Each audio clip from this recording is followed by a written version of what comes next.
Alors voilà, c'est le temps des vacances et qui dit vacances dit petit déplacement, petit voyage, un peu de lecture aussi peut-être. Qu'est-ce qu'ils devraient faire, nos députés? Que devraient-ils lire? Voyons voir ce que mes collaborateurs en pensent. Alex, je commence avec vous. Qui on envoie en vacances et à quel endroit? Pierre Poilievre, dans tous les lieux ravagés par les catastrophes naturelles au pays ce printemps, que ce soit les inondations ou les feux de forêt. Et il a l'embarras du choix, toutes les provinces ou presque ont été touchées, pour aller voir un peu sur le terrain comment ça se passe. Je ne vois pas comment le Parti conservateur peut aller en campagne électorale avec un discours qui minimise la force des changements climatiques, l'adaptation au changement climatique, qu'on peut mettre la hache dans le prix sur le carbone, qu'on veut construire plus de pipelines, exploiter du gaz, exploiter du pétrole. Ça sonnerait tellement déconnecté de la réalité que je peux pas croire qu'on va faire ça. Peut-être qu'on va le faire, mais actuellement, il n'y a pas d'indication que c'est vers là qu'on s'en va. Je me dis, aller prendre quelques vacances, ça pourrait lui montrer à quel point c'est un sujet qui risque de s'imposer lors de la prochaine campagne électorale. Prise de conscience. Un constat sur le terrain, c'est jamais perdu. Jamais mauvais. Michel, constat sur le terrain pour vous aussi. Hein? Moi, j'enverrais François Legault passer l'été à Montréal. D'abord parce qu'à Montréal, c'est intéressant l'été. Il y a des festivals, il y a toutes sortes de choses. Oui. On s'ennuie pas à Montréal l'été. Et il pourrait parler à des gens qui ne votent pas nécessairement pour la Coalition Avenir Québec et voir qu'est-ce qu'ils pensent, la communauté anglophone, entre autres.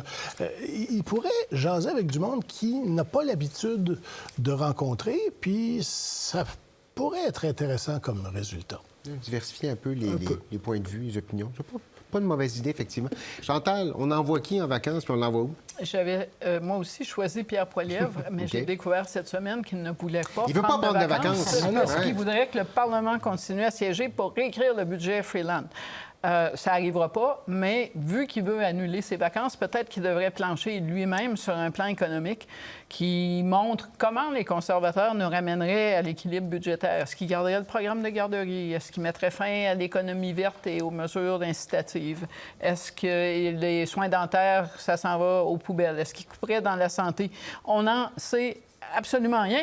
Et d'autre part, même s'il reste à la maison, il va pouvoir appliquer le conseil d'Alec, puisque, avez-vous vu la boucane à Ottawa cette semaine? Pas besoin d'aller plus loin que le parc de la Gatineau pour voir qu'il se passe quelque chose. Constater l'impact des changements climatiques en temps réel, effectivement. Je reste avec vous. Élie. Qui lit quoi pendant ce temps-là? OK. C'est une drôle de suggestion, mais on parle beaucoup d'intelligence artificielle. Ouais. La classe politique n'est pas particulièrement éduquée là-dessus. Et il y a une députée, une seule, une députée conservatrice de l'Alberta, Michelle Garner-Rampol, pour la nommer, qui, elle, en a fait sa spécialité. Elle n'est pas dans les bonnes grâces de Pierre Poilievre ou l'inverse. Elle en profite pour se spécialiser là-dedans. Elle écrit des textes sur Substack. Et vraiment, c'est de la lecture que je conseille fortement à tout politicien qui veut s'instruire sur cette question-là. Très intéressant, effectivement. Il reste une minute, Michel, et ensuite Alec. Un livre qui s'appelle King Alive. C'est une nouvelle biographie de Martin Luther King, de Jonathan Higg, qui va sans doute rafler tous les prix Pulitzer de ce monde. C'est la vie de Martin Luther King sous l'angle du leadership. Ça serait très intéressant pour n'importe qui veut devenir politicien. Bon. Et Alec?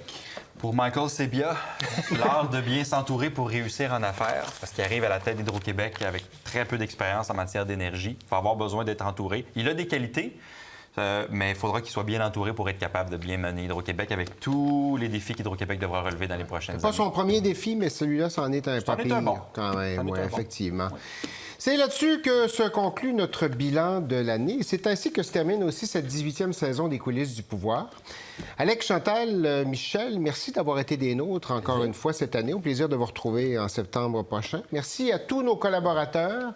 À Montréal, à Ottawa, dans nos stations du réseau, les collègues qui nous ont permis de produire cette émission à toutes les semaines. Et merci à vous à la maison d'avoir été des nôtres encore cette année.